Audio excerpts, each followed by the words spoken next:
Hey Bat fans, Luke here bringing you my next video, and today's a day off, so I figured I'd go ahead and crank out a video. And this video we're going to take a look at an oldie, this one being called Batman Night Cries. Now, Night Cries, I dare say if someone were to ask the random Bat fan, hey, have you ever heard of the book Batman Night Cries? I bet you the vast majority would say probably not. And I think that it is an injustice, because this book was actually really good. Just kind of give you kind of where in the, if you have a Batman timeline, where would you put this one? I put this relatively early in Batman's career, where, just off the books I have, I'm putting this right after Rules of Engagement, because if I remember right, that might be the last book that I noticed in modern continuity, or whatever. I include the whole pre-New 52 timeline into what's considered modern, where that book has Captain Gordon. Captain Gordon's not Commissioner yet. And in Night Cries, you see Commissioner Gordon early on in the days of him being commissioner. So just kind of putting in context in the timeline where this book would be. So this one was one I was after for a while. Just to be kind of upfront, it's kind of hard to get your hands on. When I was home in Pittsburgh during the holidays, my shop, when I go there, New Dimension Comics had a copy. So I was happy to oblige and go ahead and purchase the book from them. It's paperback. I kind of want to get it at some point, get the hardcover if I can come across it. But yeah, I was finally able to get it. But unfortunately, wasn't able to read it until last night. Normally Sundays, especially for The Walking Dead, I'll probably grab a Walking Dead volume and kind of try to catch up, or if not, I'll grab a Batman trade and just go ahead and read it. It's part of my Sunday routine. So I figured right before The Walking Dead, I'll get in the mood and I'll read Batman Night Cries. Wow. Don't know if that was probably the right decision to make, being that you kind of want to be in an upbeat mood going into Walking Dead. But this one was a gut punch. And I'll kind of explain why in a minute. But again, I think Night Cries is one of those criminally underrated or underappreciated Batman stories out there. If anything else, it's just kind of hard to get your hands on. But Batman Night Cries, written by Archie Goodman, with art by Scott Hampton. And I will say the art in this book is absolutely just superb.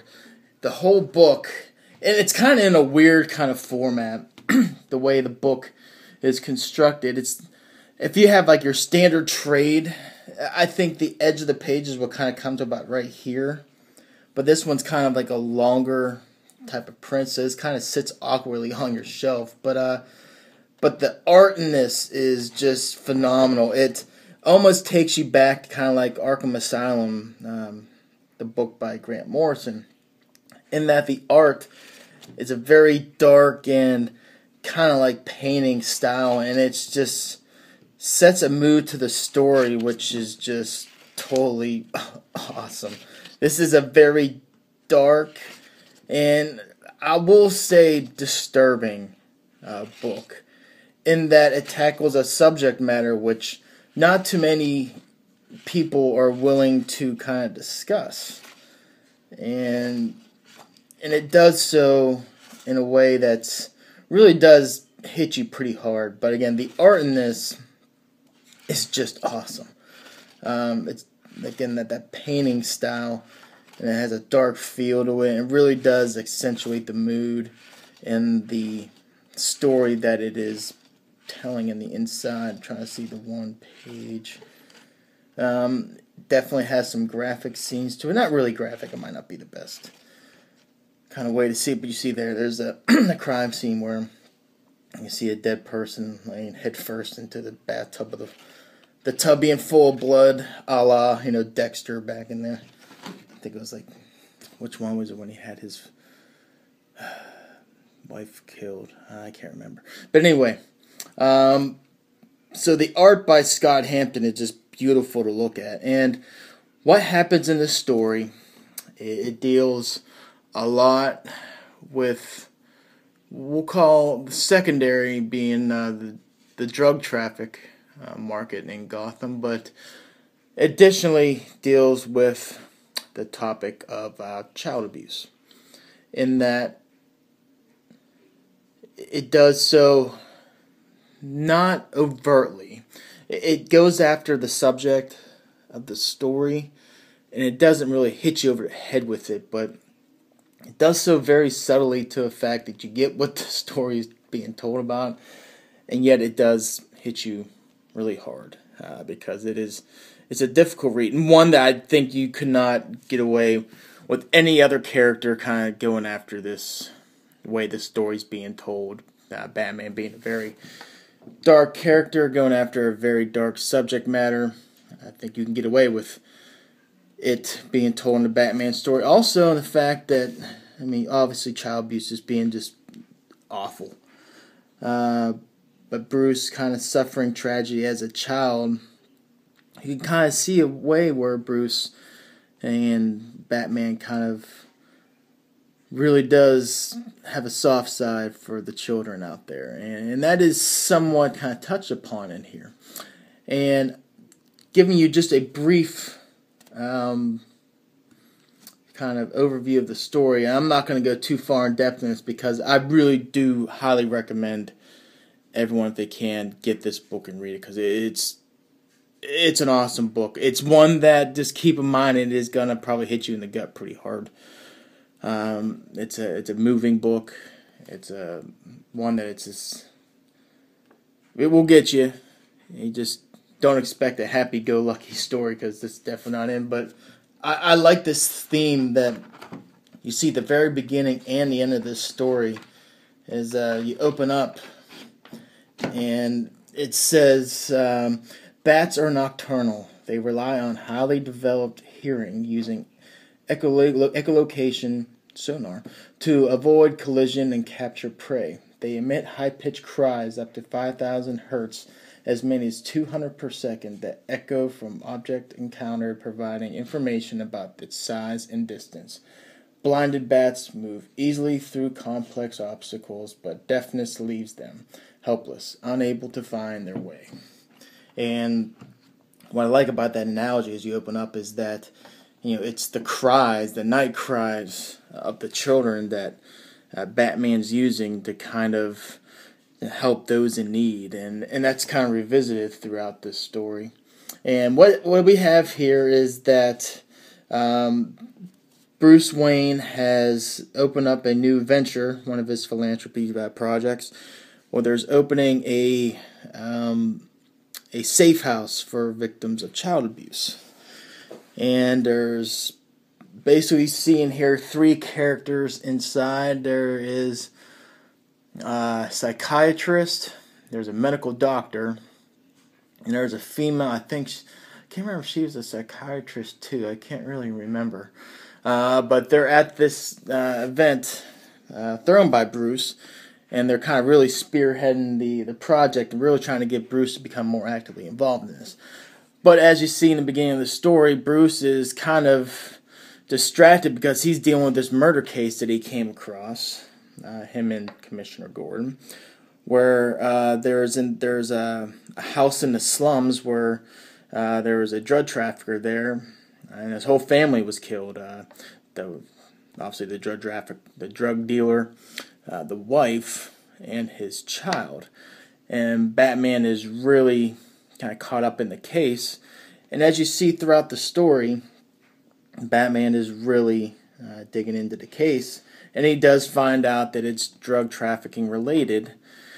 And he kind of goes through all these, as he's kind of putting the pieces together, he's, getting the lower henchmen, who is it, who's behind all this, and you guys see him kind of put the pieces together, which leads to another crime scene where Batman comes across a high-ranking official who is a major contributor to the mayor of Gotham's campaign, and comes across that crime scene where that individual is found dead, along with his wife, and they come across their daughter, and that we see here as we kind of go into the story.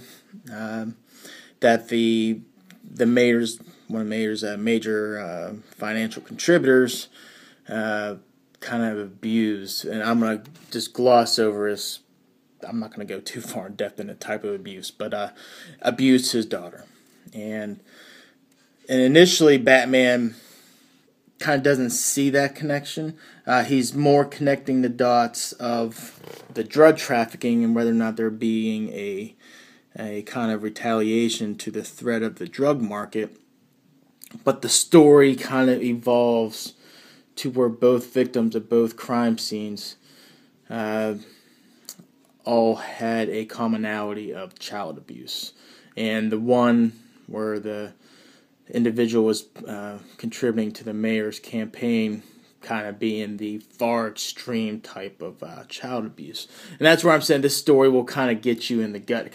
It doesn't say it overtly, but it kind of hits at what's been going on. And as you see, the story continues. There is potentially other...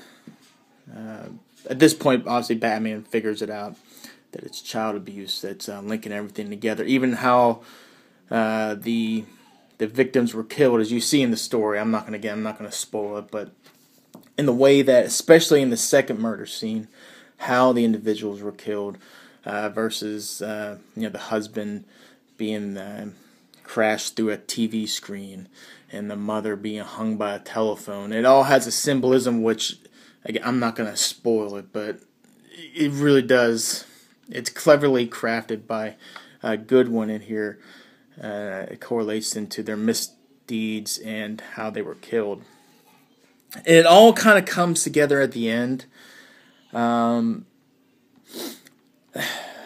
If I had to say there was kind of a fault to this story, you can kind of pick up that obviously the person who's making all these killings obviously isn't Batman, and it's initially led to believe to be Batman only because of the surviving daughter in the second murder scene.